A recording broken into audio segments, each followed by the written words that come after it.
Hello everyone, আসসালামু আলাইকুম। কেমন আছেন সবাই? আশা করি আল্লাহর রহমতে সবাই ভালো আছেন। তো আজ আরেকটি রেসিপি নিয়ে আসলাম। আজ বিরিয়ানি বানাবো, চিকেন বিরিয়ানি। আশা করি আপনাদের ভালো লাগবে। যদি ভালো লাগে তাহলে চ্যানেলটি সাবস্ক্রাইব করবেন। তো এই তো আমি এখানে এভাবে একটু বড় সাইজ করে চিকেন নিয়েছি বিরিয়ানি বানানোর জন্য।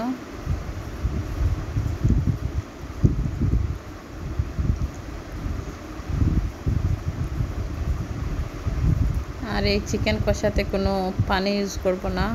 তো দেখতে থাকুন। এই যে এভাবে কিউবের মতো কেটে টমেটো নিয়েছি, সাথে আলু, দারচিনি, এলাচ, তেজপাতা, সাথে একটু লেবু, আদা বাটা, রসুন বাটা, আর সাথে এক বাটি যতটুকু মাংস নিয়েছি ঠিক ততটুকুই পেঁয়াজ এভাবে করে কেটে নিয়েছি বেরেস্তার জন্য। আর পেঁয়াজটাকে আমি কাটার পর লবণ দিয়ে এভাবে একটু মাখিয়ে নিয়েছি যাতে পেঁয়াজের পানিটা একটু পেঁয়াজ থেকে ছেড়ে যায়।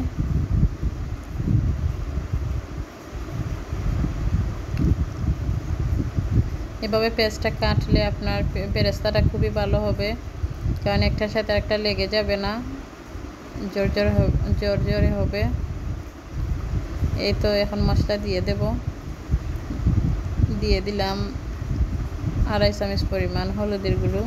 আর হলুদের গুঁড়ো একটু বাড়িয়ে দিচ্ছি, কারণ আমি এখানে জর্দা কালার ইউজ করব না, আর তার সাথে গাজর এসব কিছুই দেব না, তাই যাতে কালারটা সুন্দর হয়ে আসে তাই একটু বেশি করে দিয়েছি। আর দিয়ে দিলাম 1.5 চামচ পরিমাণ মরিচের গুঁড়ো। এখানে কাঁচামরিচ দিইনি, তাই মরিচের গুঁড়োটা একটু বাড়িয়ে দিয়েছি।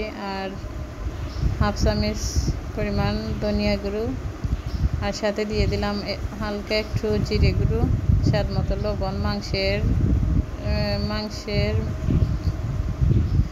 মাংসটাকে আইডিয়া করে লবণ দিতে হবে। আর চালের ভাতের লবণটা ভাতের মধ্যে দিতে হবে। আর একটু দিয়ে দিলাম লেবুর রস।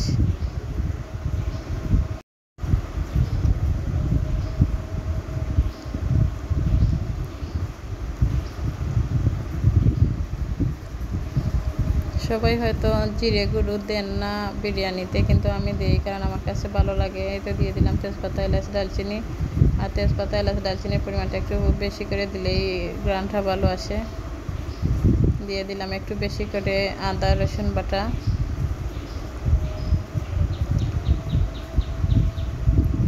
সাথে টমেটো।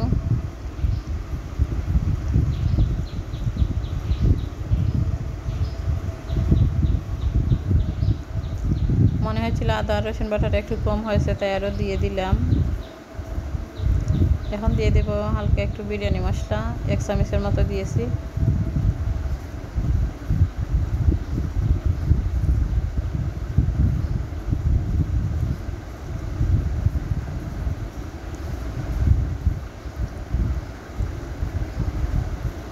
তো দিয়ে দিলাম পরিমাণ মতো তেল, 1/2 কাপের মতো তেল ইউজ করেছি। আর এই চিকেন কষাটা সম্পূর্ণই পানি ছাড়া কষিয়ে নেব।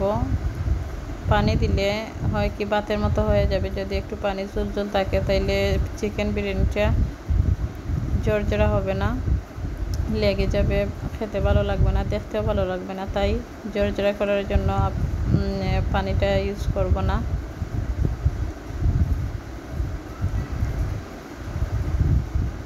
এই তো ভালো করে এখন মিশিয়ে নিচ্ছি সব উপকরণগুলো।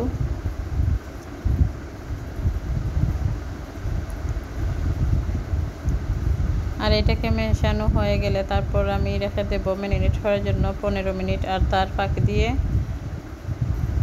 পেঁয়াজের বেরেস্তাটা করে নেব।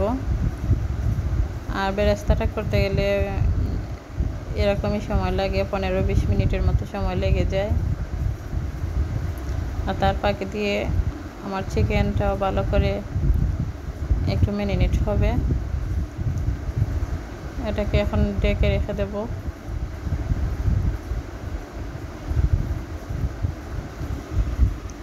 এই যে বেরেস্তার জন্য পুরো বড় বাটিতে 1 বাটি পেঁয়াজ যেভাবে করে কেটে নিয়েছি আর লবণ দিয়ে তো একটু মাখিয়ে নিয়েছিলাম। এখন এভাবে চাপ দিয়ে চিপে চিপে তারপর পেঁয়াজের পানিটা বের করে নেব। আর এভাবে করলে বেরেস্তাটা একটু তাড়াতাড়ি হয় আর জর্জরা কুরকুরা থাকে, তাড়াতাড়ি হয়, এই জন্যই এটা করছি। আর এই যে পেঁয়াজের পানিটা, ওই পানিটা শুধু দিয়ে দেব। ওই যে মাংস কষানোর সময় এই পেঁয়াজের পানিটা ফেলবো না, ওইটা দিয়ে দেব, আর কোনো পানি দেব না।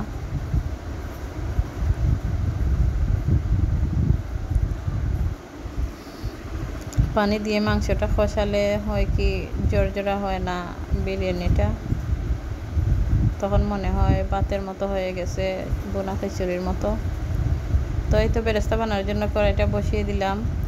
একটু বেশি করেই তেল দেব, কারণ এখানে পেঁয়াজের পরিমাণটাও বেশি, যাতে সব পেঁয়াজের গায়ে তেলটা লাগে। ফাঁকে ফাঁকে মাঝে মাঝে যদি 1-2টা পেঁয়াজ এভাবে কাঁচা থেকে যায়, তাহলে অন্য পেঁয়াজগুলো এভাবে কুরকুরা হয় না। এই তো নেড়ে চেড়ে চুলার আঁচটা হাই হিটে রেখে এই কাজটা করছি। তারপর যখন এই তো এখন মনে হচ্ছে যে পানিটা টেনে আসছে, তাই একটু কমিয়ে দিলাম। এই কাজটা কিন্তু অনেক সতর্কতার সাথে করতে হয়, কারণ যদি পুড়ে যায় তাইলে তো বেরেস্তার গ্রান সব কিছু নষ্ট হয়ে যায়। তাই তো দেখতে পাচ্ছেন খুবই সুন্দর, কম সময়ে খুবই সুন্দর কুরমুরে বেরেস্তা হয়ে গেল। এখন তুলে নেব তেলটাকে জড়িয়ে।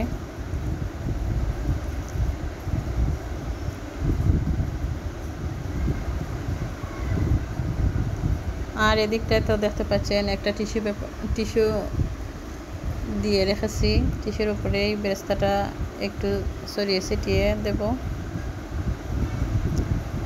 আর আপনাদের সুবিধার্থে একটু দেখিয়ে দিচ্ছি ভেঙে কি পরিমাণ কুরমুরে হয়েছে বেরেস্তাটা। আর খুবই সুন্দর স্মেল আসছিল, খুবই সুন্দর একটা বেরেস্তা হয়েছে। তো এখন আর একটি টিস্যু উপর দিয়ে হালকা একটু চেপে চেপে তেলটা উঠিয়ে নিচ্ছি।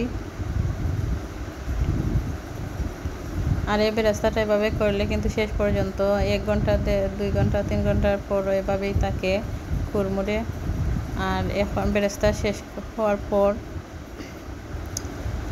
এখন কড়াইটা বসিয়ে দিলাম মাংসকে কষিয়ে নেওয়ার জন্য। কিন্তু পেঁয়াজের পানি এখন দেব না, আর সাথে দিয়ে দিলাম বেরেস্তা। এখানে বেরেস্তাটার পরিমাণ হচ্ছে 3 ভাগের 2 ভাগ আমি দিয়েছি চিকেন কষাতে, আর 1 ভাগের মতো রেখেছি বিরিয়ানির উপরে দেওয়ার জন্য। তো ভালো করে একটু নেড়েচেড়ে মিশিয়ে কষিয়ে নেব। তারপর যখন দেখব মশলাটা হালকা একটু মশলার পানি টেনে আসছে, তখন দিয়ে দেব পেঁয়াজের পানি, আর কোনো পানি দেব না।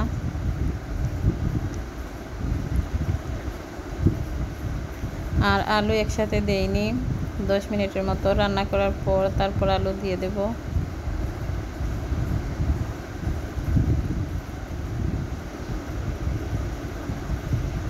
কারণ যদি মাংসের সাথে আলুটা দিয়ে দিই তাহলে নাড়াচাড়ার ফলে ভেঙে যাওয়ার সম্ভাবনা থাকে। তাই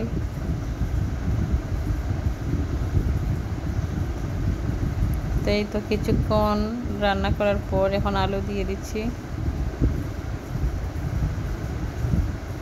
মাংস এবং আলু, আপনারা যারা নতুন রাঁধুনি আছেন, আপনারা 90% মতো মাংস আলু সব কিছু কুক করে নেবেন।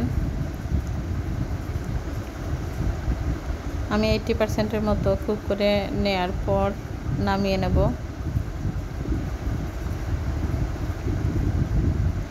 আর এই কাজটাও বারবার চেক করে করে করতে হবে, আর চুলার আঁচটা মিডিয়াম নর্মাল রেখে দিয়ে এটা করতে হবে। তারপর একটু লুতে দিয়েই কষিয়ে নিতে হবে, যাতে ভেতর থেকে সেদ্ধ হয়ে আসে। এভাবে কাজটা করতে হবে, যেহেতু এখানে কোনো পানি এড করিনি তো পুড়ে যাওয়ার সম্ভাবনা থাকে।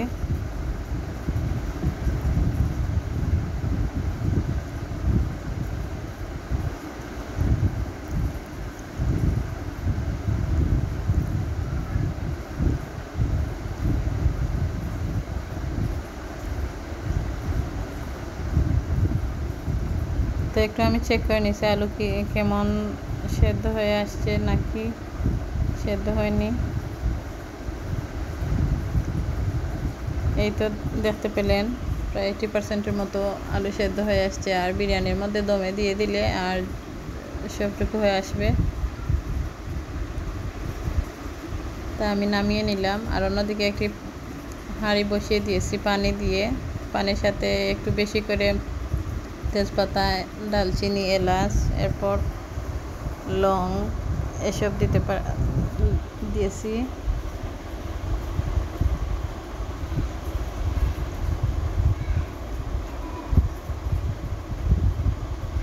সাথে 2 চামচের মতো তেল আর হালকা একটু লেবুর রস। তেলটা দিতে ভুলবেন না, আর লেবুর রসটাও দিতে ভুলবেন না, কারণ তেল দিলে এবং লেবুর রসটা দিলে চালটা ভাতটা জোরে হবে, একটার সাথে আরেকটি মারের সাথে ভাত লেগে থাকবে না। এটাই এর জন্য কিন্তু দিতে হয় তেল এবং তারপরেই তো ভালো করে পানি ফুটে আসার পর, আর এই বিরিয়ানির চালটা আমি 1 ঘন্টার মতো রেখেছিলাম ভিজিয়ে, আধা ঘন্টা রাখলেও হয়। তারপর দিয়ে আর উপর থেকে এভাবে তেজপাতা, দারচিনি, লং তুলে নিচ্ছি।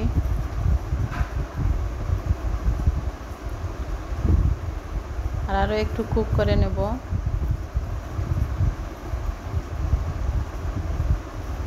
এই তো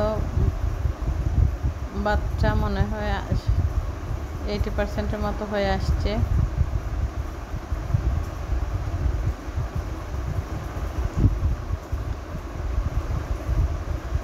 কোনো একটি চালনির সাহায্যে আপনারা নিতে পারেন পানিটা ঝরিয়ে। আমি এভাবে নিয়ে নিয়েছি, আর এখন দিয়ে দিলাম। ভাতটা দেওয়ার পর হালকা একটু বেরেস্তা দিয়ে তারপর বিরিয়ানি মশলা উপর থেকে ছড়িয়ে দিলাম কিছু।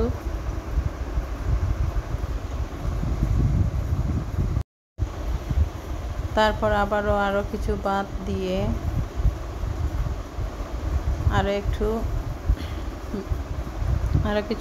আরও একটু বেরেস্তা এবং বিরিয়ানি মশলা ছড়িয়ে ছিটিয়ে দেব।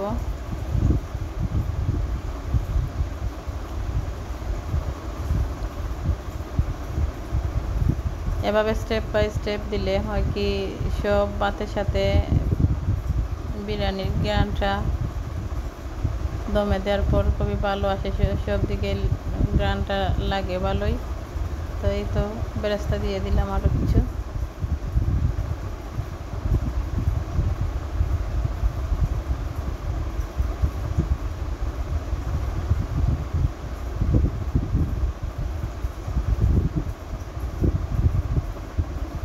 আর কিউব করে রাখা টমেটো এভাবে সাইডে দিয়ে দিচ্ছি। যেহেতু এখানে গাজর ইউজ করছি না, তাই একটু কালার সুন্দর হওয়ার জন্য আমি এই কাজটা করছি। আর অনেক আগে দেইনি, কারণ আগে দিলে টমেটোটা গলে যেত। তো এই তো একটি পলিথিন উপরে পেঁচিয়ে দিয়ে তারপর দমে দিয়ে দিয়েছি, যাতে চুলার আঁচটা বন্ধ না হয়।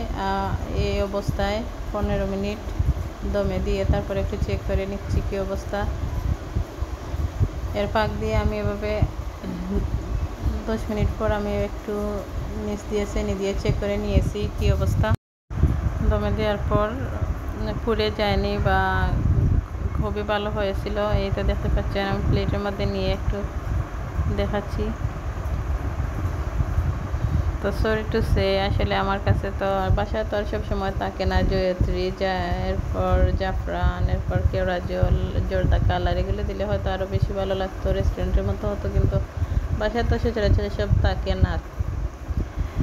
তারপর আলহামদুলিল্লাহ খাওয়ার পর বাসার খুবই ভালো একটি রিভিউ আসছে যে কাচ্চি বিরিয়ানির মতো হয়েছে। তো এখানেই হয়তো আমার কাছে লাগছে খুবই ভালো লাগছে। যে আমার বিরিয়ানি রান্নাটা সার্থক হয়েছে। তো দেখতেই পাচ্ছেন তো কি সুন্দর লোভনীয় হয়েছে, আর খেতেও ঠিক ততটাই ভালো হয়েছিল, মজা লেগেছিল।